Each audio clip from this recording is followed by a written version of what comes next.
Howdy, Broken Blade fans. This is Striker Zero, and I'm doing my first review on the Broken Blade model. Today we'll be looking at the 1:60 scale Fafnir from the anime OVA Broken Blade. Now, chances are you're probably thinking, "Oh, 1:60 scale, so that's gotta be pretty huge, right?" No, it's not in the slightest bit. First of all, we'll do the size comparison. First off, we'll start off with the 1/144 grade or scale. My custom goof. And of course, as you can see, the Fafnir is really just a little bit taller than 1/144. And now let's go to with a 1/100 scale. My master grade RX-78 which I should really review this guy somewhere down the line as well. As you can see, the RX-78 is a lot taller, at least by a head, taller than the Fafnir. So yeah, just because this guy says he's 160 doesn't mean he's, well, Gundam style 160, not the slightest bit. This is a Kotobukiya kit, so honestly, yeah, it's actually really nice given some of the problems it has, which we'll go over as I go through the video. Colors, well, honestly, that's really not going to show up all that well. This is actually more of like a gunmetal black, which looks really nice in person. You have yellow, blue for the emblem. In the head, I don't know if I'll pick up.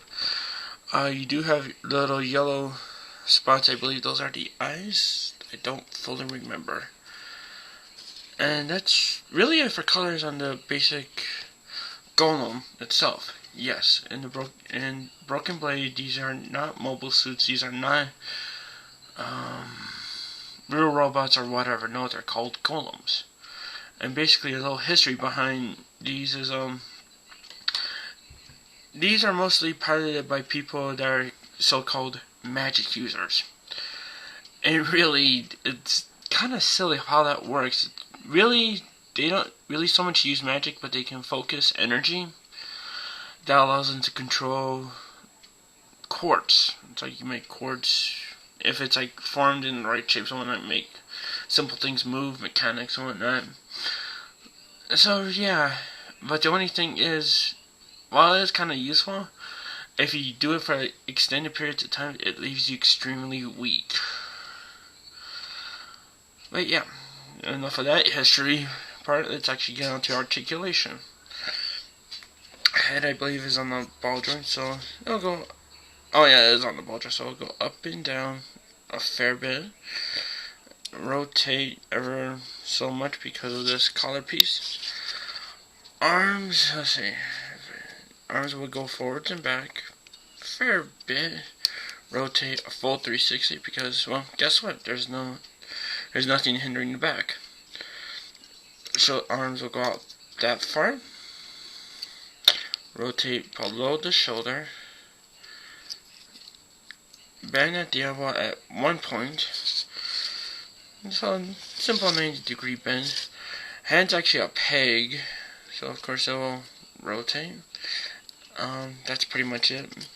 Another nice thing about this kit is for the shoulders and where the hips are at, this is actual cloth. This is not rubber or anything like that, because in the anime, these golems actually do have that. So it's really unique. It's different. The torso can actually go. Let's see. It can, yeah. Mid torso can go forwards and up and down a fair bit, so which is decent. It will rotate. Let's see, will it rotate a full 360? Yes, it will. Awesome. Legs will go forwards pretty far. I mean, look at that. That's amazing. It'll also go back pretty far, and it'll pop off the peg. let's see, will you balance yourself? Yeah, maybe. Balance, and no, he's not gonna balance. So you know, for the time being, goof. Yeah, balance, my friend here. Awesome. Yeah, you can really see, yeah, it is cloth. It feels really nice. It doesn't feel cheap or flimsy. Cheap for that matter. But yeah, it's really nice. It really is. Okay, let's put it back on his hip, which is really awkward. See, can I get this lined up? I know I can get it lined up. Let's see, and there we go. Awesome. These pieces can rotate ever so slightly. It's really just more or less leg armor. Nothing fancy here. Knees are, yeah. I can't remember for the life of me if they're double jointed or not, but you'll get that much of a bend, which is not bad. Not bad at all. A foot will go forwards and back quite a ways. Side to side, which looks really awkward. And it's like, snap. I broke my ankle and stuff. Yeah. And it will rotate until, yeah, it pops off. Let's see. Let's see where you're gonna stay on, and there we go. So, basic articulation for this guy. It's not bad at all. And I forgot to mention my one major qualm about this model. The hands. Yes, they are coated bikini hands. However, you lose any pieces off these hands, and guess what? You're screwed. Because it only comes with 2 hands. And the way that you actually have to put the weapons in, yeah, you have to take the hand apart either way. Which really sucks. Well, not really so much the whole hand, just the thumb piece. And I tell you, for this right hand alone, I spent like a week looking for the thumb and this piece right here, the 4 fingers. I was furious. I was like, no, I'm gonna find it come heck to high water. Well, I might as well just keep it apart anyways. I'll show you the weapons. Oh, before I actually get to the weapons, you see this piece back here. This can actually hold one of the 2 weapons it comes with, which I will get to right now. The first weapon is it's a really nice sword. It's gray. The other melee weapon is the same thing, and really, it just slides right back in here, and it's really just held there. It still looks really nice. It really does. And of course, to put it in the hand, yeah, you can't just slide it in. No, they won't make it that easy for you. You actually have to do this. Put the hand right there. And honestly, I am not going to do this again for this hand because it's so annoying. As I said, make sure you're actually happy with the weapons. I mean, you don't really want to be finagling with this all the time.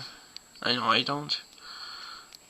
I actually keep it with the sword and the shield, which I'll get to in a bit.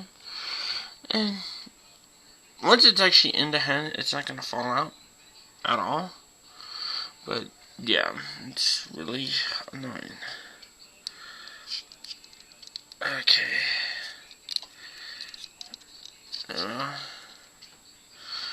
And the other weapon is, I forget the exact name of it, but it's a lance.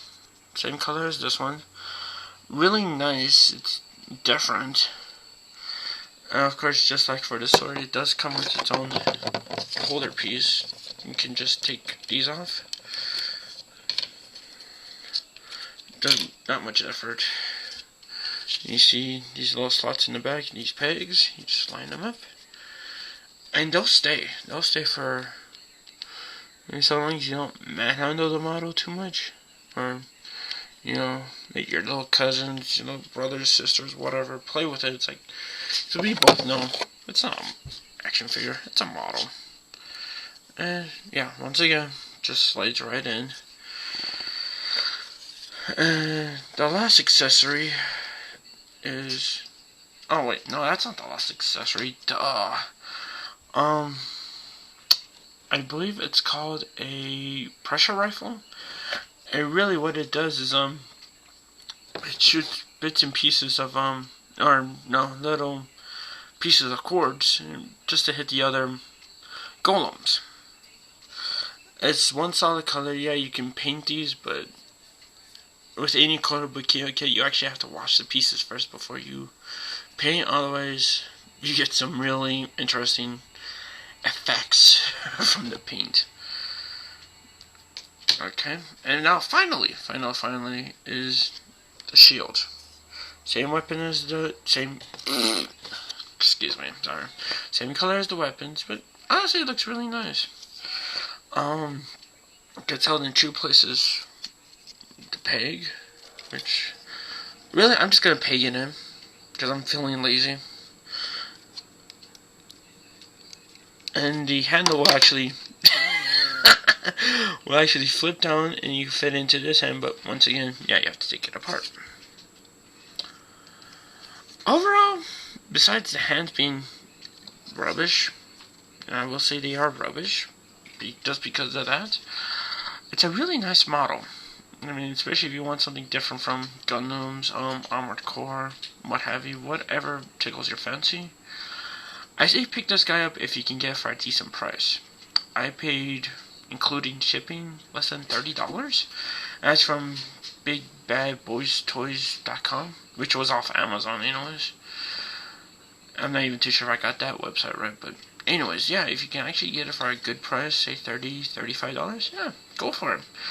If people are saying it's like, oh yeah, I'll sell it to you for like $50, $60, I don't really see it being worth that much. I really don't. It's like, no, you can go screw yourself.